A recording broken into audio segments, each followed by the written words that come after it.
Welcome to the Week 2 edition of the Davidson Football Coaches Corner, powered by J.J. Wade and Associates. I'm Jack Benjamin, joined always by Davidson head football coach Scott Abell, who picked up his first career win here at Davidson at the D1 level on Saturday night. Coach, I know it took a couple hours longer maybe than everyone would have liked due to a few lightning delays, but tell me how it feels right now to get that first one under your belt. Well, it's a great feeling.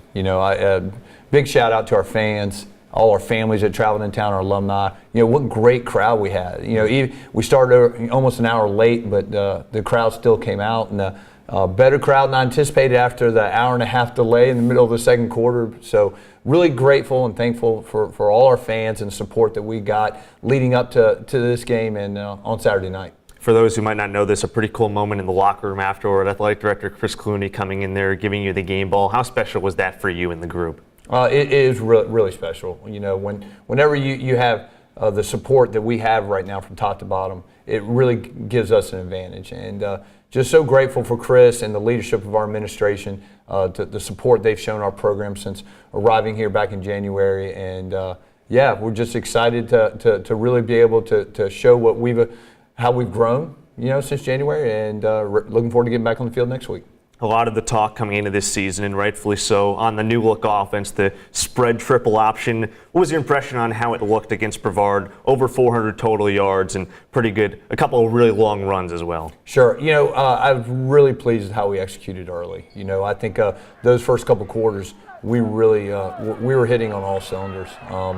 Making some good decisions from our quarterback position. Tyler did a great job of distributing the football.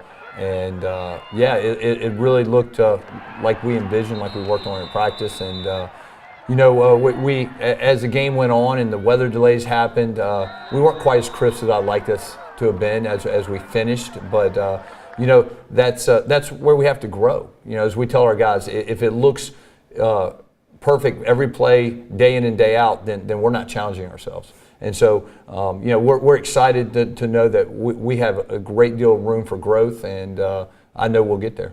You mentioned the offense getting incorporated. Third play from scrimmage, of course, a 67-yard run from Wesley Duggar. I know that a couple other guys had big plays. Will Wicks on the reverse, a 57-yard run as well, long pass to him.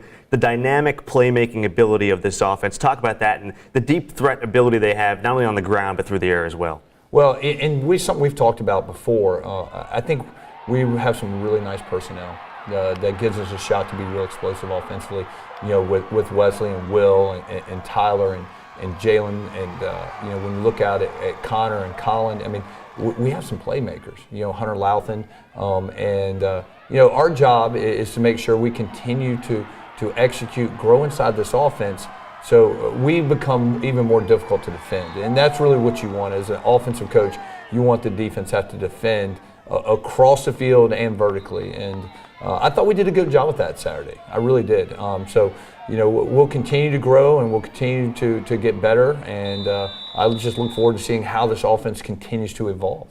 I don't want to neglect the defense as well. 3 interceptions actually matching their total output from last year. And Harrison Hill coming in, a sophomore, didn't play at all last year. Huron's Pioneer Football League Defensive Player of the Week honors, a pick 6 for him, also 8 tackles to lead the team. How impressive was he in the entire defense? Well, what a great breakout game for him, right? And for a young man who hadn't played football in really almost 2 years, right? And to have that kind of performance and not just the interception, touchdown. He just really played well the entire game. And we'd had some injuries coming into the game defensively. We had 2 captains who didn't play at all because of injuries.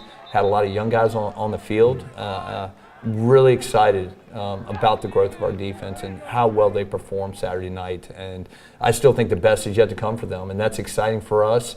It's exciting for our program. Coach, appreciate it. We'll talk to you a little later as we preview the matchup against Chowan. Next up, junior receiver Will Wicks will join us to talk about the offense's performance against Brevard. Welcome back on the Coach's Corner. We're joined now by junior slot receiver Will Wicks, who comes off a monster performance against Brevard in the opening night win. Will, take me through how the offense looked, first of all, incorporating this new offense. You guys go over 400 yards of total offense. Yeah, it was the first time we were able to run this offense live. So we had to adjust, especially with the weather delay and everything. Everybody was so ready to go at the beginning of the game.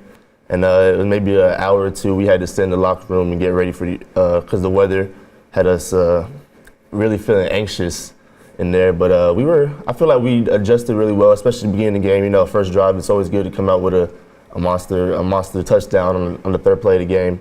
Shout out Wesley Duggar. But I think the offense is doing a really good job adjusting. We did a little bit in the spring game, so we were able to get a little live action going, and then we had a couple scrimmages. So all in all, I think the first game was very good, especially the first half. We just got to keep that intensity the whole game. For you personally, over 1,500 all-purpose yards a year ago, a lot of that coming on kickoffs. I know coaches dialed back how much you'll be returning kicks, but the way to switch that around is, okay, well, we're going to hand the ball off to you a bunch. 5 carries for you actually matched your whole total from last season. How fun is it for you now to act as a runner in addition to being a receiver? I mean, I just love having the ball in my hands, so anytime I can do that, it's a great day at the office. Last year I did a little more probably returning than I would this year, but I didn't get the ball as much on offense because playing receiver, you get the ball at certain times in the game, but when you're playing a slot, you're basically in the play every play. You have a chance to get the ball. So I listen to Coach Abell and I try to do my job as best as I can and put myself in the best position to score. All right, well, he's Will Wicks, junior slot receiver on the Davidson team. A big night for him in the opening night win against Brevard. We'll be back after this with Coach Abell to talk about week 2 against Chowan. Welcome back to the Coach's Corner. We're joined again by head coach Scott Abell as the team prepares for a week 2 matchup now against Chowan, a Division II program. First all-time meeting between you guys and them. Talk about going in. This is a team who comes off a 49-26 loss against Campbell. They allowed over 450 yards of total offense. What can you guys do offensively to maybe expose some areas in them defensively? Yeah, well, I really believe this. I think week in and week out is probably more about us offensively. We have to execute. We have to really eliminate some of the mistakes we made last week. We have to be able to grow and evolve. And for us, that means really getting back to work. And we talk about a lot with our guys that we won't reinvent the wheel each week. We'll get back and work on the little things that maybe we did wrong. And we have to get our triple option going better. We really didn't run our triple option as well as I'd hoped. This past week. We did some other things really well, probably better than I anticipated. But with our triple option, we need to improve there. We need to get that going. And as you play a team like Chowan, who's got some great athletes running around, right? They're big up front. I think us getting our triple going is going to be a big key for us. Defensively against Chowan, they have a dual threat quarterback and Bryce Witt can run the ball, throw the ball. Tyrell Freeman, a pretty good back who had over 950 rushing yards. Actually had a game where he rushed for 300 last year for them as well. And I know you guys allowed a couple big plays against Brevard. Defensively, what are some adjustments you can make going into this one? Well, I think it's very similar when we talk offensively. Continue to grow inside our scheme. It's Coach Berlin would tell you that, breaking down every play Saturday as well as we played defensively, there was probably not one play in the game where defensively everyone fit where they should have fit, which is tough, but that's the goal, to get all 11 men on the field doing 11 jobs. And so we'll spend a lot of time this week focusing on really guys fitting where they need to fit, and it's going to be important. They have some great playmakers. Their dual threat quarterback and their running game where they could exploit us if we're not fitting properly. So I think this week for us defensively, we've got to be disciplined. We've got to fit in the gaps where we've been coached to fit and do our jobs, and trust that the guy beside us is going to do our job as well. Coach, appreciate the time as always. That will do it for us here on the Week 2 edition of the Davidson Football Coach's Corner. Again, don't forget to come out and support the team at Richardson Stadium when they take on Chowan this Saturday at 7 o'clock. You can also follow the action at davidsonwildcats.com, also on Twitter at DavidsonFB. For Coach Scott Abell, I'm Jack Benjamin. We'll see you guys next week.